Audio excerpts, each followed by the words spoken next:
Especially from a newbie perspective, seeing these cars, I'm like, oh, it's just a Camaro. Like, it's not a huge deal. Like, what makes these so special?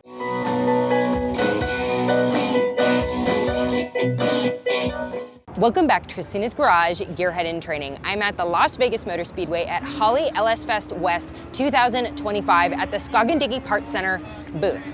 There are a couple cars over here that piqued my interest, so I figured might as well ask and learn more about them. This is Aaron with GMMG Registry. What exactly is that, and what brings us here with these really cool cars? The registry itself tracks the GMMG build. So GMMG was an upfitter, just like SLP, where a car would come out, you could order it special. You could do a special drivetrain like these C5Rs, you could get a special color, and they had additions. So there was a Berger, Dale Earnhardt vehicles, you had the Berger supercars, you had the ZL1s, you had the Carl Black Blackbirds, the Hot Rod editions. So each edition was a different setup based on a different dealership, and they kind of got their own little treatment. So you had the option to upfit a vehicle however you wanted to order it to a certain degree. I was walking by, especially from a newbie perspective, seeing these cars, I'm like, oh, it's just a Camaro. Like, it's not a huge deal. Like, what makes these so special? So they were very low production. You could come in and you could order certain colors, certain drivetrains. The cars that you see here, like this is a Dick Harold Performance Edition through Berger Chevrolet. So they didn't make wide bodies. You could opt for the wide body package. You could opt for a C5R drivetrain, which either came in 427 or 454. They were low numbers. This was number 28 of 30 cars built. Where is it? Do you actually right have on the number? Corner. Yeah, they came on the car and they came on the intake. Oh, wow. So then you would know, okay, I'm only going to have 30. Now again, there was a couple prototypes that were built along with that, but price tag on these cars was also quite high at the time. Like where you could get into one of these stock for, let's say, 27. That was basically what the engine cost by itself.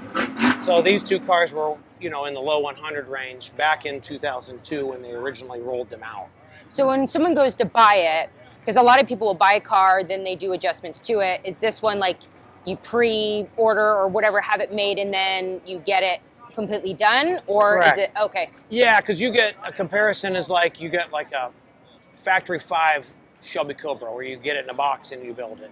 These cars, you really don't want to tinker with them after you buy it because you're paying the extra money to have a special vehicle. So if you're modifying it, sometimes you'll lose value. Now, people have, but I wouldn't recommend it necessarily. You could just go buy a regular 4th gen Camaro or Trans Am and modify it. So these are special, obviously signatures, numbered cars. Again, I'm with the registry, so we keep track of where every one of them are. And typically we know where the owners of the cars. So if somebody's looking for one of them, these cars haven't been built since the late 2000s. So as far as the completion of the packages, going back to try to build one again, it's a whole different animal. So if you'd go in there and drop 110 on a brand new build, you're not going to get you're going to spend 100, but the car may be worth 30 or 40. It just kind of depends. Or if you buy one of these for price range 185, 250, that's kind of what we're seeing out there. Your investment's safe.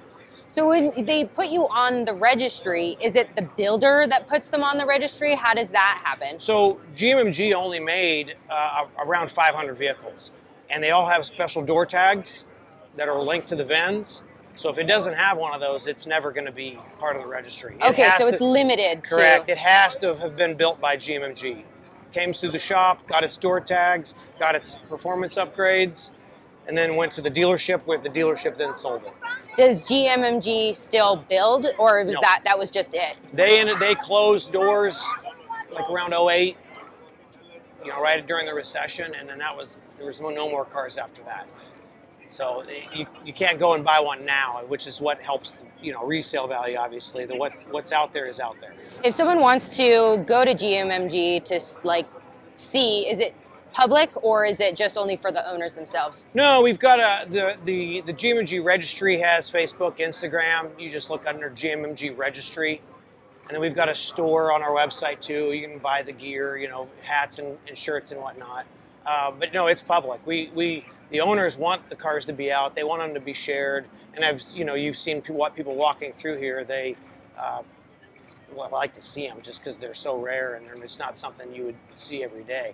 I mean, that being said, like this car's got 450 miles on it, and it's an '02 Chevrolet Camaro, and then this car's got around 300 miles on it total build. It's actually got a few more, but the original owners weren't taking them out too often and driving them around. So it's been exciting to be out here at LS Fest with the other people that have been following us on Instagram and coming out to see so they're it. coming in and they're going, oh, I know exactly who you are with the car. Oh yeah, we have people coming out from California just to see specific cars. Wow. Because even me, like when I first started trying to get into them, I would go on the registry, I'd find the cars I like, talk to the registry, say, hey, could you contact this owner and ask if he'll sell the car or what is his price? So we built relationships through the registry. Like that orange car that I've got down there, that took me about a year or two of talking to the owner. Same with the silver car. It took a little bit of relationship building before they were comfortable even letting it go to the next person. So it's a really tight community, really fun. It's unlike any car community that I've been involved in, just because the people are like super everybody knows where everybody is and every car is, and I can't I guess connect it with any other kind of car It's I've a ever family. owned. Yeah, it's a small family. That's cool. We meet a couple times a year, and it's been a very good experience. This is Warren with Scoggin Dickey Parts Center. You guys met him before, and I would love to talk about what you guys have to offer, because obviously those cars they're rare and you can't get any more of those specific ones. What can we do if someone was like, hey, I love these cars, I want to make one that's as similar as possible? Of course, like you said, they're kind of one-off, very rare, really unique cars to get, but they're still, GM cars underneath. So the engines, the transmissions, clutches, we still sell a lot of those custom components as well. From the OE side, gasket seals, maintenance items for the powertrain, we still carry a ton of that. There's plenty of other Camaros that weren't that special, that are V8 cars, and that's really, one of the first LS powered vehicles from Chevrolet. So there's plenty of parts and pieces, all the custom camshaft kits that we offer. There's LS7 lifters, of course, everybody loves, to match with those cam kits to make a little bit more performance. Automatics can get converter, built transmission. A manual transmission will get a clutch of some sort, depending on the power level. And you kind of just tell us how fast you want to go, and we'll tell you what you need to get there. Anything that they need, if it's not on the website, just call us. We'll be happy to talk to us, and we've got 10 different performance guys that can negotiate or go back and forth about what would be the best option for you in your build. And you guys come out to a lot of the events. Where can they find if they want to come out here, how do they know where you're going to be so they can talk to you in person? We'll usually post up online. We've got a calendar of events. We'll be at all three of the Holley LS Fest. So we're at West, obviously. We'll be over at Texas and Bowling Green. We'll be at Mo Party. We do have a Mopar store as well, and Ford Fest this year. So we're going to do all of the Holley events. We'll do some C10 national shows, and just kind of reach out to us, and we'll post up the week before where we're going to be. Cool. And if you guys want to follow them, they do have a YouTube channel, and I'm going to put all of their other things in the caption.